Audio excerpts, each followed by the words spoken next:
गुड़िया, कल पापा ने जो तैयारियां की, शायद आपको ना पता हो पहले से, है ना? तो मन में क्या था जब वहां पे ऑर्डर हो रहा था उसका तलाक का, और उसके बाद क्या होगा, कहीं इस तरह का कुछ चल रहा था उसमें? उस टाइम बस यही चल रहा था कि आगे का सोचना है, आगे बढ़ना है, क्योंकि मेरे को ये तो पता था फैमिली सपोर्ट कर रही है, बिकॉज मम्मा पापा सबको सब बता रखा था कि ऐसे परेशान हूँ, बट इतना एक्सपेक्ट नहीं कर रहा था कि मतलब ढोल भी हो जाएगा और टी शर्ट्स पहनेंगे सब मेरे लिए और इतना अच्छा वेलकम होगा, ये एक्सपेक्ट नहीं किया। अच्छा, ये 7-8 साल के बाद ये सब हुआ है, तो पूरा प्रक्रिया, मतलब आपने बीच बीच में कई बार माइंड में अलग अलग चीजें आई होंगी कि अब क्या होगा आगे, है ना? और शादी होने के बाद पहले जब वहां पहुंचोगे तब अलग कुछ थॉट्स होंगे, उसके बाद बीच में जब ये यहाँ तक की नौबत आई तो कुछ और थॉट्स होंगे, तो कैसे कैसे अलग अलग आप स्टेज से गुजरी हैं इन चीजों में पिछले 7 साल में? पिछले 7 साल में बहुत सारे फेज आए मेरी लाइफ में।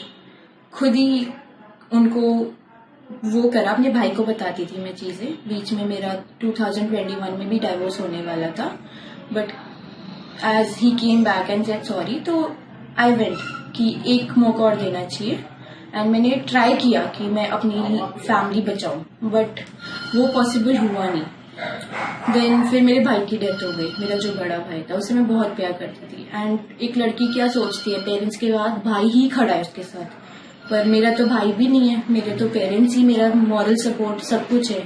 तो मैंने फिर सोच लिया कि नहीं, पेरेंट्स को बताना पड़ेगा, ये तो मैं नहीं, इतना नहीं सैक्रिफाइस कर सकती खुद के लिए। खुद की बॉडी हेल्थ सब खराब हो जाती है, एंड एज अ साइकोलॉजिस्ट, मैं खुद साइकोलॉजिस्ट हूँ एक, बट मैंने देखा है कि मेंटल हेल्थ जो है वो होना बहुत जरूरी है, आजकल नहीं है।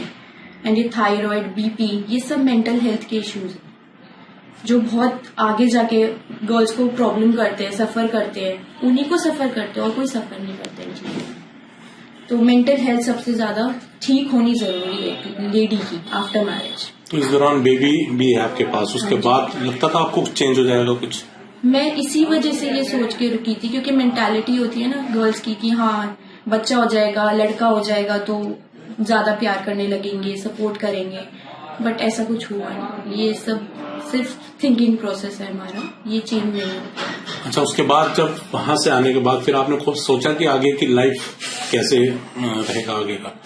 हाँ, मैंने सोचा, मेरे पापा ने बहुत सपोर्ट किया मुझे इस चीज में। मैं खुद LLB कर रही हूँ, मेरा लास्ट सेमेस्टर बचा है, उसके बाद मुझे LLM करना है, PhD करनी है। I want to go to supreme court and be a advocate like my brother and my father, ये मैंने सोचा है। तो इस चीज के लिए क्या कहेंगे? जैसे शादी ब्याह में सब रिश्तेदार वगैरह इनवाइट हुए थे, रिलेटिव आए थे, ऐसे ही कल भी आपको वहां पे संगीत भी था, गीत भी था और नाच भी रहे थे लोग, तो लगा कुछ की ऐसी फैमिली सबको मिले। मैं बस यही बोलना चाहती हूँ, जो इतने मेरे बड़े पापा, बड़ी मम्मा, पापा मम्मी, ताई जी, ताऊ जी सब वहां पे थे, चाचा चाची, एवरीवन, मामा भैया, जिनके मैं नाम ले सकती हूँ, सब मेरे रिश्तेदार। बिकॉज हमारी फैमिली में हमने ये चीज सीखी है अपने पेरेंट्स से कि कैसे रिस्पेक्ट करनी है, वो ही हम आगे लेके जाएंगे सोसाइटी में। मैं भी यही कहना चाहती हूँ कि जब तक पेरेंट्स सपोर्ट नहीं करेगी, लड़की कुछ नहीं बता पाएगी।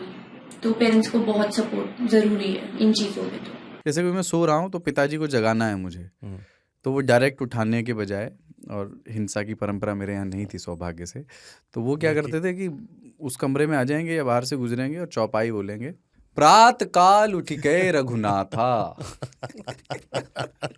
मात पिता गुरु नावई माता। कभी कभी मैं गुस्से में उठ करके अरे पापा, तो चरण स्पर्श किया और सो गया। मैंने कहा अब मत उठाना।